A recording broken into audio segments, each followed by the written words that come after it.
ដល់ទៅដំបងឡើងជាក៏បានឃើញពីសុបិនដ៏ក្រក់មួយរបស់តួឯកផលយើងដែលគាត់នឹងកំពុងតែឈរនៅលើខ្សែពួរមួយប្រឹងទប់លំនឹងខ្លាំងមែនតើរួចហើយក៏សាប់តែមានរូបភាពសិស្សស្រី3-4នាក់កំពុងតែខ្សឹបសួរគ្នានិយាយប៊ូលីទៅកាន់តួឯកផលរបស់យើងដោយគូគេបាននិយាយថាតួឯកផលរបស់យើងនោះមួយថ្ងៃគឺគិតទៅវាយគ្នាហើយអត់ចេះធ្វើអីទាំងអស់ក្រៅពីបង្កបញ្ហាសូម្បីតែពុកម្ដាយរបស់សិស្សដទៃទៀតក៏បាននិយាយដែរថាតួឯកផលរបស់យើងនោះគឺជាមនុស្សដែលមានគ្រោះថ្នាក់ខ្លាំងមែនតើនិយាយទៅមនុស្សគ្រប់គ្នាស្អប់គាត់ខ្លាំងមែនតើសូម្បីតែយកភ្នែកមើលនោះក៏មិនសឹងចង់យកភ្នែកមើលផ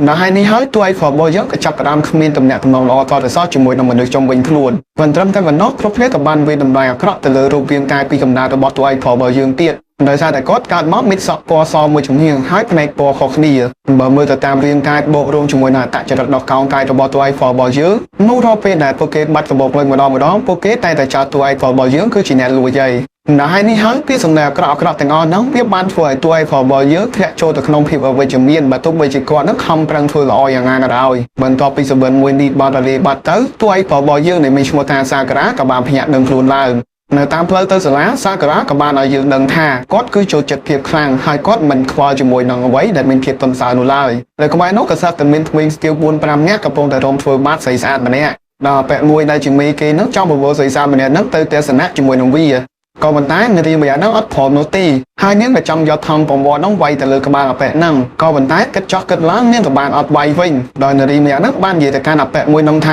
មើលទៅថង់ប្រវត្តិរបស់នាងទៅគឺមានតម្លៃជាងក្បាលរបស់អប៉ែហ្នឹងទៀតអញ្ចឹងហើយនាងចង់ឲ្យប្រវត្តិរបស់នាងបែកនៅលើក្បាលរបស់អប៉ែហ្នឹងបានងាយៗនោះឡើយយេមើលទៅអណៃដូចជាឆ្នះឆ្នើមដល់ហើយអណៃមានដឹងអត់បងចូលចិត្តនឹកស្រីឆ្នះឆ្នើមអញ្ចឹងណាបើអណៃព្រមទៅជាមួយបងនឹងធ្វើឲ្យអណៃបាត់ឆ្នះព្រមជើងភ្លឹងមកចំណែកឯសាការ៉ាវិញយើងឃើញថាគាត់កំពុងតែដើរសំដៅមកកន្លែងហ្នឹង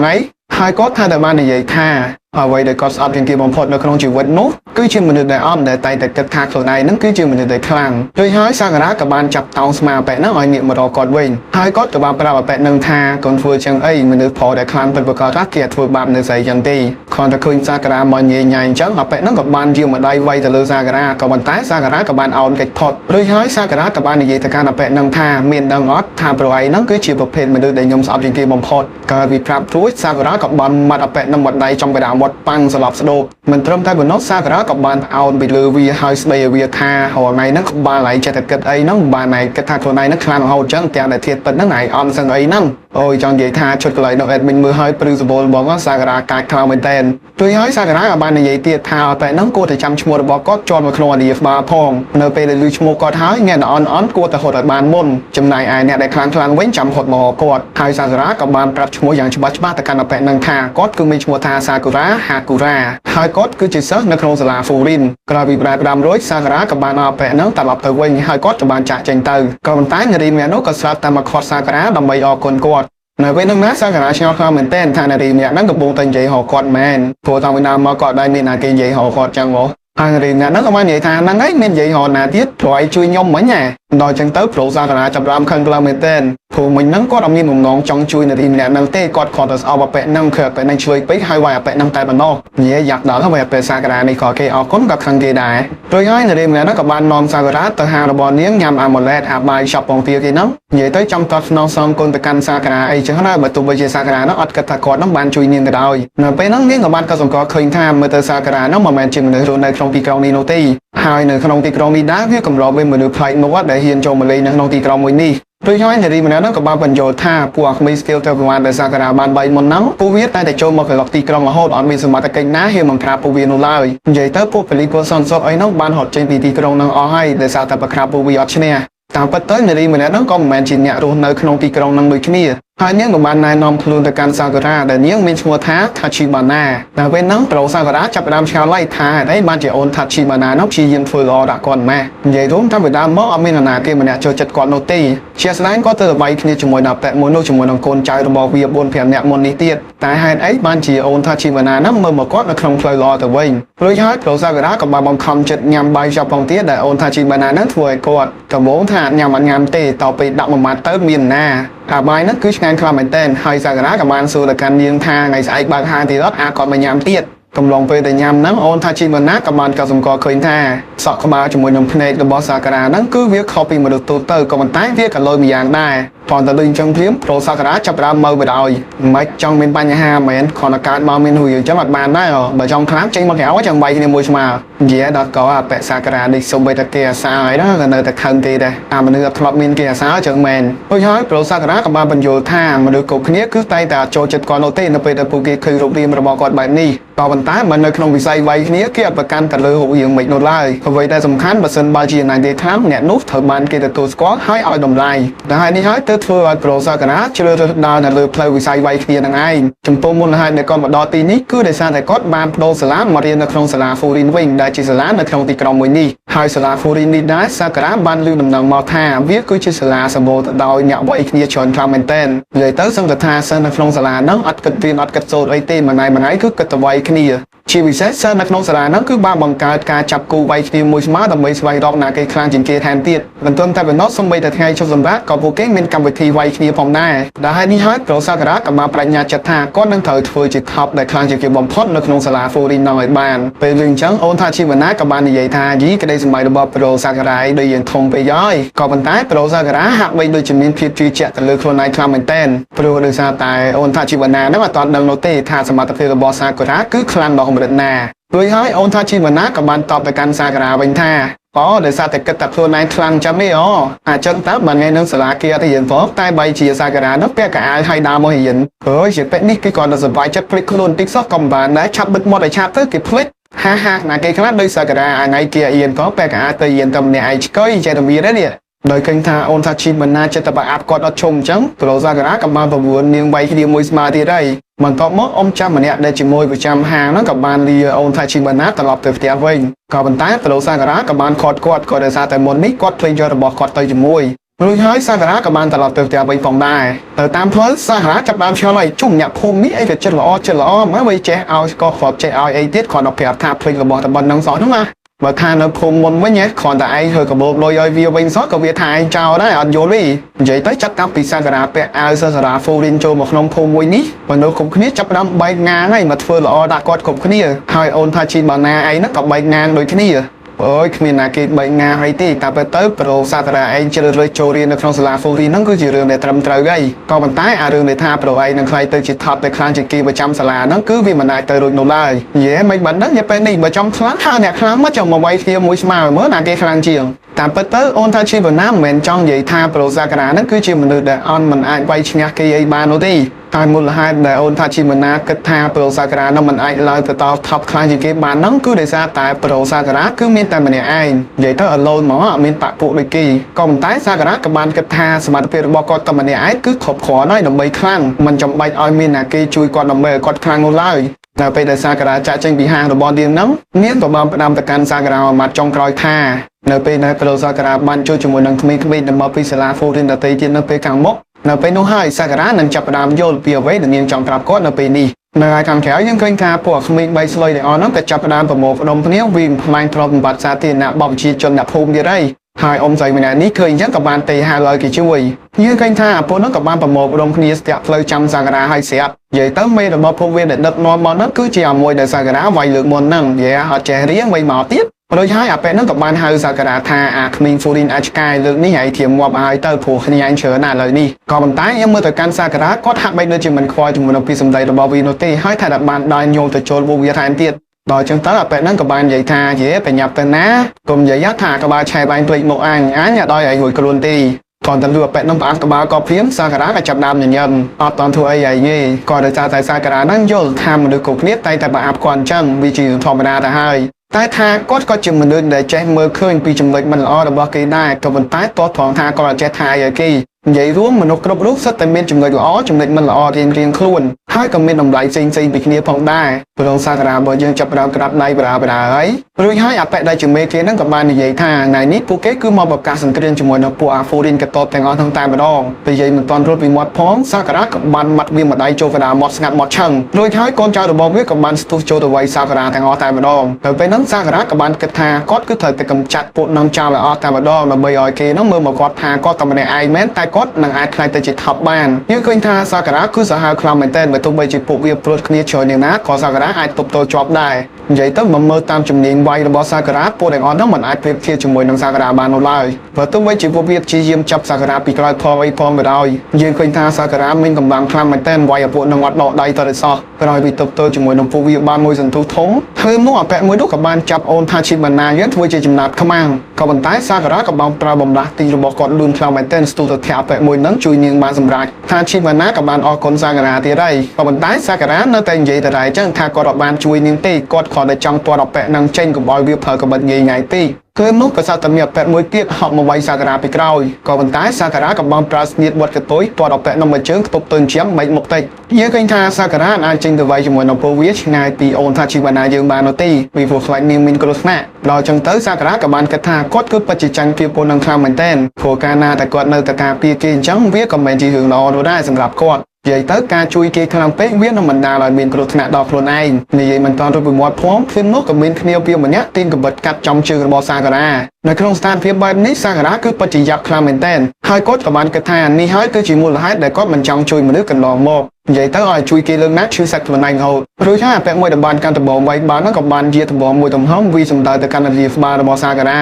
វានឹងទៅ3ក្បាលរបស់គេទៅហើយនោះឃើញនោះក៏សាប់តែមានបរិមម្នាក់មកជួយរកឲ្យគាត់នៅពេលហ្នឹងសាការ៉ាឆ្ងល់ថាមែនតើថាជាណាគីក៏ប៉ុន្តែគាត់ក៏បានកត់សម្គាល់ឃើញថាបរិមហ្នឹងក៏បានពាក់ឯកសណ្ឋានសិស្សសាលាហ្វូរីនដែរយើងឃើញថាបរិមហ្នឹងគឺខ្លាំងមែនតើបានយកខ្នងរបស់គាត់ហ្នឹងជួយរងដំបងឲ្យសាការ៉ាហើយបរិមហ្នឹងក៏បានប្រាប់អូនថាឈីវ៉ាណាថាកុំឲ្យប្រាប់ព្រឺហ្នឹងទៅកាន់ណាគីទៀតឲ្យបានដឹងសោះថានេះហ្នឹងក៏បងតែធ្លាក់ក្នុងសានភាពគ្រោះថ្នាក់បែបនេះដោយហើយគាត់ក៏បានអបអពាក់នំមកកែងស្លាប់ឆឹងហើយតែបានប្រាប់គ្នារបស់ពួកវាថាពួកឯងមកកន្លក់ខំមនុស្សឲ្យអូនឃើញមកគ្នារបស់ប្រុសម្នាក់នឹង3នាក់ទៀតក៏បានមកដល់ពេលឃើញអញ្ចឹងសាការ៉ាចាប់ដល់ឆ្ងល់ឡៃខែងថាពួកសិស្សសាលាហ្វូរីននឹងចូលចិត្តវាយគ្នាតែហេតុអីបានជាមកជួយគាត់វិញអាដេញថាគាត់ទៅម្ដងមករៀនហ្នឹងអញ្ចឹងណាអញ្ចឹងក៏រត់យល់លេវល់ឡោះហើយរួចហើយពួកក្មេងស្ទៀវទាំងអស់ហ្នឹងចាប់ផ្ដើមភ័យបដាបដាហើយដោយពួកវាបានស្គាល់ប្រុសម្នាក់នឹងយ៉ាងច្បាស់ថាគាត់នឹងមានឈ្មោះថាហារ៉ាទីគឺជាយើងខ្លាំងម្នាក់ប្រចាំសាលាហ្វូរីនក៏ប៉ុន្តែទៅជាយ៉ាងណាពួកវាក៏បានគិតថាគ្នាវាច្រើនជាងអញ្ចឹងពួកវាអាចនឹងឈ្នះហើយក៏បានសម្រុកចូលពេលឃើញអញ្ចឹងហារ៉ាគីក៏បានប្រាប់ឲ្យគ្នាមកគាត់3នាក់ទៀតត្រៀមខ្លួនហើយទៅព្រោះថាថ្ងៃហ្នឹងសប្បាយដៃហើយបន្ទាប់មកអ្នកទាំង4ក៏បានចូលទៅវាយគ្នាជាមួយនឹងក្មេងស្ទៀវទាំងអស់ហ្នឹងឃើញមកក៏សាប់តែមានគ្នាគេម្នាក់ទៀតហប់មកវាយសាការ៉ាក៏ប៉ុន្តែហារ៉ាគីក៏បានមកជួយតន់ហើយគាត់ក៏បានប្រាប់ឲ្យសាការ៉ាហ្នឹងពេលឈឺជើងអញ្ចឹងហើយនៅស្ងៀមទៅកុំញ៉ៃញ៉ៃព្រោះថាគាត់ពិបាកជួយខ្លាំងណាស់ពេលលឺអញ្ចឹងសាការ៉ាខឹងខ្លាំងមែនតើមិនមែនគាត់ផងមានសិទ្ធអីមកធ្វើតាគាត់អញ្ចឹងក៏ប៉ុន្តែហារ៉ាគីអត់មានប្រកាន់ដីជាមួយនឹងសាការ៉ានោះទេហើយក៏បានជួយវាយការពារសាការ៉ាបន្តទៀតទៅពេលហ្នឹងដែរសាការ៉ាក៏បានកត់សម្គាល់ឃើញថាមនុស្សម្នាគ្រប់គ្នាក៏ចាប់ដើមចេញមកគាំទ្រទៅដល់សិស្សសាលាហ្វូរីនខ្លាំងមែនតើនិយាយទៅដូចអាចដល់គេអញ្ចឹងពេលវាយគ្នាម្ដងពេលឃើញសាការ៉ាឆ្ងល់អញ្ចឹងថាជីវ៉ាណាក៏បានបញ្យល់ឲ្យបានដឹងថាសាការ៉ាហ្នឹងមានចាំអត់នាងបានប្រាប់ថាពួកប៉ូលីសពួកសំសក់អីហ្នឹងគឺបានចេញពីរាជរងនេះអស់ហើយរឿងហេតុទាំងអស់ហ្នឹងគឺបានកើតឡើងកាលពី2ឆ្នាំមុនចាតាំងពីពេលហ្នឹងពួកក្មេងស្ទៀវបែកស្លុយក៏ចាប់ផ្ដើមបានដៃទៅហើយអត់មានណាគេបង្ក្រាបពួកវាតតែសោះតែមកដល់ពេលឥឡូវនេះពួកសិស្សសាលាហ្វូរីនទាំងអស់ក៏បានចាប់ដៃគ្នាតតាំងជាមួយនឹងពួកក្មេងស្ទៀវបែកស្លុយទាំងអស់ហ្នឹងហើយបើសិនជាមានពួក gangster ពួកក្មេងស្ទៀវណាហ៊ានចូលមកលុកលុយចូលមកកលុកនៅក្នុងទីក្រុងមួយនេះគឺមានតែសិស្សសាលាហ្វូរីននេះហើយដែលអាចចាត់ការក៏ដូចជាតតាំងប្រយុទ្ធជាមួយនឹងពួកទាំងអស់ហ្នឹងដើម្បីជួយប្រជាជនបានហើយអ្នកភូមិក៏ចាប់ផ្ដើមដាក់អាសនាមថ្មីទៅឲ្យសិស្សសាលាហ្វូរីនដោយគ្រប់គ្នាហៅពួកគេថាគឺជា wing breakerក្រោយពីចាត់ការពួកនឹងអស់ហើយគ្រប់គ្នាក៏បានអបអរសាទរទៅកាន់ក្រុមភីគ្នារបស់ហារ៉ាគីនិយាយទៅគ្រប់គ្នាចាត់ទុកពួកគេគឺជា hero ដែលជួយការពារទីក្រុងអញ្ចឹងនិយាយទៅនៅក្នុងទីក្រុងមួយនេះគឺផ្ដោតក្តីគោរពស្រឡាញ់ទៅកាន់សិស្សសាលាហ្វូរីនខ្លាំងមែនទែនអញ្ចឹងតើបានជាឆ្ងល់មិនបានមនុស្សគ្រប់គ្នាចូលចិត្តសាការ៉ាម៉េះដោយសារតែគាត់ពាក់ឯកសណ្ឋានរបស់សិស្សសាលាហ្វូរីនអញ្ចឹងតើបានអញ្ចឹងនៅពេលហ្នឹងសាការ៉ាចាប់ដើមយល់យ៉ាងច្បាស់ពីភាពខុសគ្នារវាងកន្លែងរបស់គាត់នៅកាប់ពីលើកមុនជាមួយនឹងកន្លែងនេះនិយាយទៅកាប់ពីលើកមុនអត់មានណាគេចូលចិត្តមនុស្សដែលចូលចិត្តវាយគ្នានោះទេក៏ប៉ុន្តែនៅក្នុងទីក្រុងមួយនេះវិញគេចាប់ទុកមនុស្សដែលចូលចិត្តវាយគ្នាហ្នឹងគឺជា hero នៅពេលហ្នឹងក៏ស្រាប់តែអ៊ំពូមីងហ្នឹងក៏បានមកឈៀជាមួយនឹងសាការ៉ាទៀតថាមិញហ្នឹងសាការ៉ាវាយបានល្អខ្លាំងមែនតើដល់អញ្ចឹងទៅសាការ៉ាចាប់ដើមគៀងអស់ហើយធ្លាប់តែវាយគ្នាទៅគេស្អប់បោះតែនៅវាយគ្នាគេចូលចិត្តហើយក៏ស្រាប់តែមានអ៊ំចាស់ម្នាក់ទៀតហ្នឹងបានយកបងបិទរត់ហ្នឹងយកមកជាបាលឲ្យសាការ៉ាក៏ប៉ុន្តែយើងមើលទៅសាការ៉ាទៅហាក់បីដូចជាសម្របខ្លួនអត់ទាន់បានឡើយនោះទេដូចយើងអត់ចាំអត់ចង់មិនទេពេលឃើញអញ្ចឹងថាជីម៉ាណាក៏បានជួយរងរបួសឲ្យសាការ៉ាចំនួនវិញហើយនាងក៏បានព្យាយាមនិយាយលួងលោមទៅទន់ចិត្តរបស់សាការ៉ាថាដោយនាងបាននិយាយប្រាប់អញ្ចឹងសាការ៉ាហ្នឹងគឺបានជ្រើសរើសយកសាលាហ្វូរីនហ្នឹងគឺពិតជាអត់ខុសនោះទេ ព្រោះមនុស្សគ្រប់គ្នានៅក្នុងទីក្រុងមួយនេះគឺពិតជាត្រូវការសមត្ថភាពដ៏ខ្លាំងក្លារបស់សាការៈនឹងខ្លាំងមែនទែនប៉ុន្តែសាការៈនៅតែរឹងទទឹងអញ្ចឹងព្រោះគាត់អត់ចង់ឲ្យណាណាម្នាក់ពាក់ព័ន្ធជាមួយនឹងជីវិតរបស់គាត់នោះឡើយក៏ប៉ុន្តែអូនថាជីវណាក៏បានបញ្យល់សាការៈថាកុំឲ្យសាការៈនឹងធ្វើចិត្តរឹងទទឹងខ្លាំងពេកបើគាត់សុំគាត់ទៅតាមទង្វើរបស់គាត់កាលពីកន្លងមកសាការៈមិនមែនជាមនុស្សអាក្រក់ដោយអ្វីដែលគ្រប់គ្នាគិតនោះឡើយព្រោះគាត់មានចិត្តល្អជួយទៅដល់អ្នកដទៃជាពិសេសសាការៈគឺបានជួយញៀនផ្ទាល់ក៏ប៉ុន្តែសាការៈតែងតែគិតថាគាត់អត់បានជួយអ្នកគេនោះទេពេលទៅមជ្ឈដ្ឋានជុំវិញខ្លួនរបស់សាការៈកាលពីលើកមុននោះបានធ្វើឲ្យសាការៈនឹងគិតអវិជ្ជមានបែបនេះក្រោយពីរំទបឲ្យសាការៈហើយថាជីវណាក៏បានឲ្យសាការៈនឹងគិតពិចារណាម្ដងទៀតថាតើគាត់គឺជាអ្នកណាហើយគាត់ចង់បានអីគេពេលលឹងចឹងសាការៈចាប់ផ្ដើមរំជើបរំជួលនៅក្នុងចិត្តអីភ្លាមមកគាត់ក៏បានស្ទុះលោតទៅរំលងមនុស្សម្នាជាច្រើនហើយគាត់ក៏បានហៅទៅធាក់មួយជើងចំកណ្ដាលមកអប៉ែដែលជាមេក្មេងស្ទៀលទាំងអស់ហ្នឹងនិយាយពីថាមួយជើងនេះអប៉ែហ្នឹងឡើងលេចផ្ងាសន្លប់ឆឹងតែម្ដងពេលឃើញចឹងគ្រប់គ្នាមានការគៀងជាខ្លាំងដោយហើយសាការៈក៏បាននិយាយថាដល់ពេលឥឡូវពីមនុស្សដែលចូលចិត្តបីគ្នាអត់ប្រយោជន៍ឥឡូវនេះនឹងខ្លាយទៅជាហេរ៉ូការពារទីក្រុងនៅហើយបន្តសាការៈក៏បានមកដល់ហាងអូនថាឈីបាណាយើងម្ដងទៀតតែថ្ងៃហ្នឹងមកដូចយើងមើលទីគេក៏ដោយសារតែលោកយាយម្នាក់ដែលមានឈ្មោះថាសាតូនោះបង្ឲ្យសាការៈហ្នឹងអ៊ីវគាត់មកជាមួយណាយាយមកដល់ហើយនៅទុំលើខ្នងហ្នឹងដល់អង្ការទៀតទីតម្លាក់ធ្លាក់បាក់ចកែនៅនឹងឡើយចេះតែអញ្ចឹងឯងចៅសាការៈអីនេះហើយយាយចាស់ចឹងឯងនៅចង់ធ្វើបាបយាយទៀតអញ្ចឹងចុះក៏បានដែរចឹងនៅពេលហ្នឹងស្រាប់តែលោកយាយសាតូហក់ចុះទៅលើខ្នងសាការៈឡើងអែនហ្មងពេលឃើញចឹងសាការៈខឹងក្លៅវិញតែពីព្រោះថាយាយនឹងកុហកគាត់ថាមិញនឹងជាចកេះហាក់ដើរមកទៅវិញតាមពិតទៅលោកយាយជើដើរមកសពបើឲ្យសាការៈនឹងជួយអ៊ីវមករួចហើយលោកយាយក៏បានធ្វើការអរគុណសាការៈក៏ប៉ុន្តែដែលយើងនឹងស្រាប់ហើយសាការៈឲ្យតាណាគេអរគុណគាត់ដល់តែគាត់ខឹងគេវិញហើយពីព្រោះគាត់ដឹងថាត្រូវធ្វើមិនទេដល់ចឹងទៅសាការៈក៏ចង់ត្រឡប់ទៅវិញក៏ប៉ុន្តែអូនថាជីបាណាក៏បានខាត់គាត់ព្រោះនាងបានរៀបចំសម្បិចពិសេសមួយទៅឲ្យសាការៈញ៉ាំថ្ងៃនេះដែរគឺជាថ្ងៃដែលសាការៈត្រូវចូលរៀនដំបូងនៅក្នុងសាលាហ្វូរីនពេលដែលអូនថាជីបាណាក៏លេចមើលទៅមកទៅវាចិត្តបានមកបាត់អីហ្នឹងដល់ចឹងទៅអូនថាជីបាណាក៏បានឲ្យសាការៈហ្នឹងកាយញាត់ទៅលឿនទៅយ៉ាប់ទៅអត់តន់គេនិយាយឲ្យកាយញាត់វិញខសាំងវិញសោះកាន់ស៊ីតាមផ្លូវក៏បានដែររបល់យន់នេះដោយហើយអូនថាជីបាណាក៏បានប្រាប់សាការៈថាពេលដែលសាការៈនឹងទៅដល់សាលាហ្វូរីននឹងតែពេញចិត្តស្ដោកហ្មងព្រោះថានៅក្នុងសាលាហ្វូរីននោះមានមនុស្សគួរឲ្យចាប់អារម្មណ៍ច្រើនខ្លាំងមែនទែនពេលនោះក៏ស្រាប់តែមានអូនម្នាក់ឈ្មោះតានីរ៉ៃសំខាន់ពាក់អាវសាលាហ្វូរីនមកទៀតណាគាត់តែចេញមកដំបងកាក់ជើងខ្លួនឯងកាប់មុខភីងសាំដល់ករួចហើយប្រូរីរ៉ៃក៏បានសួរទៅកាន់អូនថាជីបាណាថាមិនដែរនៅពេលដែលគាត់ពាក់ឯកសណ្ឋានសាលាហ្វូរីនអញ្ចឹងអែមអត់ក៏តែសាការៈក៏បាននិយាយថាអូយនឹងតែអែមមិនប្រូមើលតែផ្លាកជាប់កទៅនឹងតែនឹងទៅទិញថ្មីទេចុំរបល់យកភ្លេចដល់ផ្លាកមែនយ៉ាងដល់ហើយប្រូនីរ៉ៃនេះចេញមកឡើងមកសំខាន់នៃជ្រាបប្រាប់គេថាខោគាត់ក៏ភ្លេចដល់ផ្លាកដែរមិនហ្នឹងណាគេខ្លះដែលប៉ែនីរ៉ៃស្លៀកពាក់កៅអៅថ្មីភ្លេចដល់ផ្លាកខំមិននៅខាងក្រោមព្រាមដូចហើយអូនថាជីវណាក៏បានប្រាប់ថាប្រូនីរ៉ៃជាមួយនឹងប្រូសាការៈនោះប្រហែលជារៀនថ្នាក់ដូចគ្នាតាមមើលទៅនៅពេលហ្នឹងប្រូនីរ៉ៃក៏ចាប់ផ្ដើមគាត់សម្គាល់ឃើញសក់ក្បាលជាមួយនឹងភ្នែករបស់សាការៈទៀតហើយថាវាចម្លែកអូជួយណាប៉ុន្តែប្រូនីរ៉ៃអត់មានថាអីនោះទេគ្រាន់ថាសាការៈហ្នឹង stress ងាប់ហើយកាលពីក្មេងមិនដឹងជាគេថាឲ្យគាត់មិនខ្លះទេនិយាយទៅមួយម៉ាត់នេះឈឺជាអាគេដៀលចំទៀតនិយាយមែនចំណែកអូនថាជីបាណាយើងវិញនៅពេលដែលវាអញ្ចឹងគ្នាអស់សំណើចខ្លាំងមែនទែនដូចហើយប្រូនីរ៉ៃក៏បាននឹងទៀតតាមរយៈសភៅកំណត់ហេតុរបស់គាត់ហ្នឹងថាប្រូសាការៈមិនមែនជាអ្នកនៅក្នុងភូមិហ្នឹងទេដល់អញ្ចឹងទៅប្រូសាការៈក៏បានទូពិតប្រាប់អូនថាជីបាណាថាប៉ែនីរ៉ៃហ្នឹងដែលយើងលើហើយប៉ុន្តែអូនថាជីបាណាក៏បានប្រាប់ថាប៉ែនីរ៉ៃតែប៉ុណ្្នឹងកុំប្រកាន់អីបន្ទាប់មកប្រូនីរ៉ៃក៏បានលើកឡើងថាសាលាហ្វូរីនរបស់យើងមិនមែនជាសាលាធម្មតានោះទេសមាជិកក៏ដូចជាសិស្សសាលានៅក្នុងសាលាហ្វូរីនគឺបានក្រោកឈរឡើងដើម្បីការពារតំបន់មួយនេះពួកគេមានទូនាទីប្រយុទ្ធការពារអ្នកទន់ខ្សោយកម្ចាត់ជនអាក្រក់ដែលហេតុនេះពួកហ្វូរីនទាំងអស់គឺជាវីរបុរសនៃយុត្តិធម៌បើសិនជានរណាម្នាក់មកដល់សាលាហ្វូរីននេះហើយពួកគេត្រូវតែមានការគោរពទៅដល់ក្រុមហ្វូរីនជាពិសេសពួកគេទាំងអស់គឺសុទ្ធតែចង់ការពារទីក្រុងមួយនេះដូចទៅនឹងក្រុមហ្វូរីនដែរដល់ចឹងទៅប្រូនីរ៉ៃចាប់បានឆ្ងល់ហើយថាហេតុអីបានជាមនុស្សក្អើតកតូនដូចជាសាការៈអញ្ចឹងបដូរមករៀននៅក្នុងសាលាហ្វូរីនដែរអញ្ចឹងពេលលឺអញ្ចឹងសាការៈក៏បានបង្ហាញចេតនារបស់គាត់យ៉ាងច្បាស់ថាគាត់មកទីនេះគឺដើម្បីដណ្ដើមតំណែងថោកដែលខ្លាំងជាងគេទៅចាំសាលាហ្វូរីននឹងឯងចំពោះសាការៈផ្ទាល់គាត់យល់ថាការការពារទីក្រុងគឺជារឿងដ៏អស្ចារ្យក៏ប៉ុន្តែនៅទីនេះគឺមានមនុស្សដែលខ្លាំងច្រើនមែនទែនដោយហេតុនេះហើយសាការៈគឺគ្រាន់តែចង់ខ្លាយទៅជាមនុស្សដែលខ្លាំងជាងគេបំផុតក្នុងចំណោមពួកគ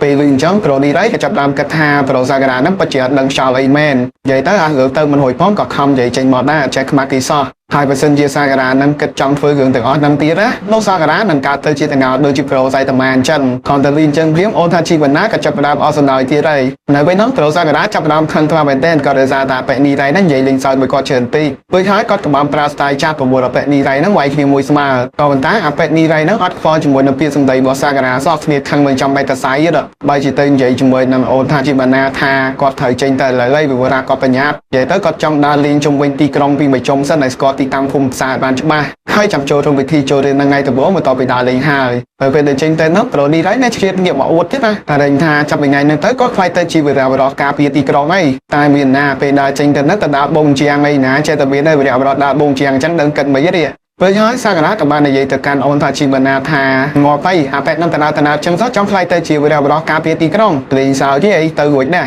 mà nó gặp phên chẳng chẳng vì khi chết thôi ấy thì cà phê họ toàn nó bị vay khi vào đó về lưng trắng tha chi bẩn ná men ca keng chỉ khan phù là nước ra cái đá trái viên vậy mình thấy ở đây tha khỏi là khơi kia liên sợi lệ đòn tinh túi tha kia cứ chừng mình được học bây giờ còn bàn tay sao cái đá các bạn kết tha bẹ ni đây nó cứ chừng mình được học bây giờ bật men vì phù có thọp chung mình đường trong chợ nào mà hơi đời khơi tha sao cái đá trái tờ viên vậy mình được thầm tê bọc kèo chấm tha chi bẩn ná cả chập đam bền qua đời nhớ ban số từ can sa cái tha tại có mình thọp đơn ngót tha play cà phê bị mình bỏ ai hai vừa ra cái đá anh đang vay võ trẻ trai tới khơi nó không có máu tha play cà phê bỏ không ai là ngày tại thiệt bất với mình được vậy để sa cái cân nô lai cứ tha từ bộ nói play cà phê cứ mình bỏ vào hòm hai mình rồi chuyện ăn tiệt mình bỏ máu rồi chuyện là vĩnh đôi sa cái cân nô ti chồng bố mê điên ní cái ba mà đi này dương đơn tha nơi về để dương vi đồng lại là nào mà nghe còn là khơi kia từ bộ nó chơi nằm phim ngày khơi pin đồng lại tất cả bọn mình được mình nghe nằm nô lai bởi sân chỉ dương kết tha là bọn nâng với pin đồng lại sầm tạp dướng có vận tái biết ai nằm bên đồng lại sầm tạp mà được là tây tiệt ở đó thì họ chuyện đây ông mà tha dương từ nhằm về tiêu mà chán tái dương nhằm mặt ở tì chấm cái tiêu để nơi so nó vi lên bên đồng lại dây sầm tạp dương còn vận tái với bên đồng lại không mình tên sầm tạp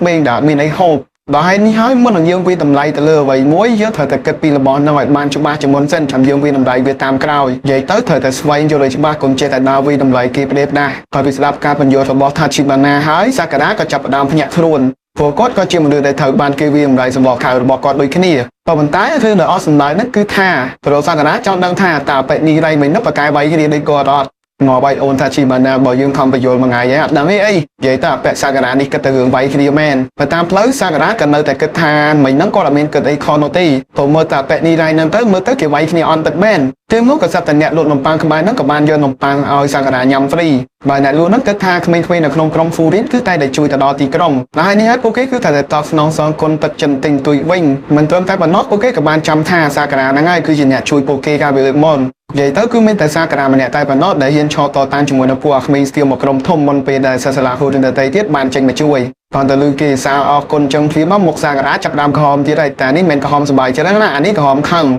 hơi này luôn nồng pang nó toàn oi sa cái tên na ti để tức sắp nồng pang tụ oi sa cái nó nhằm biệt ngay làm mà xa còn là sa cái đã cắt phơi nó bị quái mai ơi bạn là bỏ làm mà cần nó on lôi dây mà thì tái tha sa cái chập đam min ca trang thì khang ha đang nô ti tham mình được cục riêng mơ mà còn mấy vậy tới mình nó không ti krong nó cứ thua lọ đã có cho mình tên trang lại luôn con nó plot cái tham mình nó không ti krong nó mình nghi thua lọ đã còn chẳng nuôi bay vậy tới sa cái chập đam nhẹ luôn tịch tì na còn phong tịch cực sâu sâu nó phim lúc sa cái nhẹ thở thái bò bàn trao lò linh như khơi tham mình là gì mà nhé ban hai sa cái nó rồi thì chui phim tại bữa đó mười đầy sa cái giờ rò vay kia tia là vẽ đi cầm mà cam pro đi đây mà dương với những khơi tha ở lời nó còn trở miền tây ha cho mọi đồng phụ na tê ở nó kia vay còn bằng thổ mày tôi hái cho các bạn nâng tha phụ nó cứ cam pro đi đây còn để ra tại pro đi đây nó còn phụ việc ở tây nhảy nhảy cho mọi đồng mà cha ha mà nè vẽ môi đây tầm độ chỉ mi kia nó các bạn này vậy nuôi đi để can đi đây tha hello pro khai pro anh kia chỉ nhạc cà phê tí trống mẹ bộ phô rin nè lời nó 700 cà phê kia đi tê hồ kia mà cà phê vinh tơ bàn thử ha ha ha họ phải sợ bị ọt chiết hồi ban phơi ba pro đi đây hái phụ việc cực trong tây nhảy nhảy cho mọi đồng mà cha hàng xảy ra mà nè năng tiết còn vận tải pro đi đấy các bạn chỉ dùng ngược láng khoát bộ bia như khuyên tha pro đi đấy sắp chất chư luôn thôi giờ nát là bị khoát bộ bia bàn mình tên thấy mà nó pro đi đấy các bạn chỉ dùng để kiện slow ở trong tay cô rồi bọc krom furin tha vận tha bọc cô na cái đời ai tận bọc cô nhà hàng là không thì krom mũi ní cứ vô kế thời tay mình chót krom cầm đạp đấy rồi bọc krom furin còn từ luyện trong thiếm phun nó phải chập đạp awesome nào ở đây tha pro đi đấy nâng trong tầm chặt cái min mưa stand tiếp của này đi ấy hà bạn nâng các bạn tập từ lưỡi khno rồi bọn đi đấy tập vô mình thèm tiệt vì nâng thở bỏ bạn nâng sờ lọc ta hỏi thêm mốt pro sao cái đó các bạn họ mà đạp bạn nông mà chương trong cái đảo một lần bằng tôi trong rồi mai về nông pro như đấy mình cắt ken gì khác mình được mang tha pro sao cái đó mà chui quạt bạn đi tới so còn vận tải pro sao cái đó hạng bây được chuyện qua cho mùi nâng quạt một lai ជួយឲ្យអាពួកនឹងក៏ចាប់ដើមសោយនៅសារតែពួកវានឹងគិតថាប្រូសាការ៉ានោះមកជួយពួកម៉ាក់ម្លាញ់គេហ៎តើអញ្ចឹងទៅសាការ៉ាក៏បានប្រាប់ពួកវាវិញថាពួកឯងនឹងគិតខុសហើយអញគ្មានម្លាញ់គ្មានពួកម៉ាក់មួយណាទាំងអស់សុំនិយាយអញអញ្ចឹងណាហើយអញមកនឹងគ្រាន់តែចង់បាយពួកឯងមួយចំនួនដែលតែគិតថាខ្លួនឯងនឹងខ្លាំងរហូតចាំតែធៀបពិតពួកឯងនឹងគឺអន់ជាងអញទៅទៀតហើយមនុស្សដូចជាពួកឯងទាំងអស់ហ្នឹងវាធ្វើឲ្យអញឃើញខ្លាំងមែនទែនចូលមកអូនត្បាឆែបនេះមកពីណាឆ្លើយម៉ែតោះចូលទៅបដៅវាមកអញ្ចឹងពេលមកប្រូនីរ៉ៃក៏បានប្រាប់ឲ្យសាការ៉ានឹងរត់ទៅដោយសារតែគាត់គិតថាប្រូសាការ៉ាតែម្នាក់ឯងមិនអាចតបតជាមួយនឹងពួកវាចាំបាននោះទេថាច់បើផ្នែកមកពួកនឹងដេកអត់លីងនិយាយពីថាប្រូនីរ៉ៃមានការកៀងជាខ្លាំងព្រោះថាសាការ៉ានឹងខ្លាំងមែនទែនអត់ដឹងថាតែមកផ្នែកប្រូសាការ៉ាvàពួកនឹងដេកអត់បាត់ដល់អញ្ចឹងទៅប្រូនីរ៉ៃចាប់ផ្ដើមឆ្លងថាសាការ៉ានឹងគឺជានាគីឲ្យប្រកាសគាត់នៅឃើញសាការ៉ាងារមហោគាត់ភ្លាមប្រូនីរ៉ៃភ័យខ្លាំងមែនទែនក៏ប៉ុន្តែគាត់នៅតែព្យាយាមនិយាយអរគុណទៅកាន់សាការ៉ាដែលបានជួយគាត់ដូចហើយប្រូនីរ៉ៃក៏បានលើកឡើងថាប្រហែលជាប្រូសាការ៉ានឹងមានការខកចិត្តមិនស្ទើរនោះទេនៅពេលដែលឃើញមនុស្សអំដូចជាគាត់ចូលនៅក្នុងក្រុមហ្វូរីនហើយថាតែចង់ចូលរៀននៅក្នុងសាលាហ្វូរីនទៀតក៏ប៉ុន្តែសាការ៉ានៅតែរក្សាចំហរបស់គាត់ចឹងថាគាត់អត់បានជួយប្រូនីរ៉ៃនោះឡើយហើយគាត់ថាតែបានប្រាប់ប្រូនីរ៉ៃថាថ្ងៃក្រោយឲ្យចេះប្រមាណខ្លួនឯងផងឲ្យចេះមើលសមត្ថភាពខ្លួនឯងកុំផក់លោតខុសរបៀបពេកដោយហើយយើងក៏បានដឹងការពិតថាមូលហេតុដែលប្រូនីរ៉ៃសម្រាប់ចិត្តបដូរមករៀននៅក្នុងសាលាហ្វូរីននោះគឺដោយសារតែគាត់កាប់ពីក្មេងជាចិត្តដើរលេងហើយក៏មានពួកចូលចិត្តបូលីគេនោះមកធ្វើបាបគាត់នៅពេលហ្នឹងតែសើតែមានសិស្សសាលាហ្វូរីនម្នាក់មកជួយគាត់ពេលឃើញអញ្ចឹងមកអូនីរ៉ៃមានការភ្ញាក់ផ្អើលជាខ្លាំងព្រោះតាំងពីដើមមកគាត់គិតថាពួកហ្វូរីនទាំងអស់ហ្នឹងគួរឲ្យខ្លាចខ្លាំងមែនទែនក៏ប៉ុន្តែនៅពេលហ្នឹងថាអូនីរ៉ៃក៏ចាប់ផ្ដើមមានអារម្មណ៍ថាពួកហ្វូរីនទាំងអស់ហ្នឹងវាអស្ចារ្យខ្លាំងណាស់សម្រាប់គាត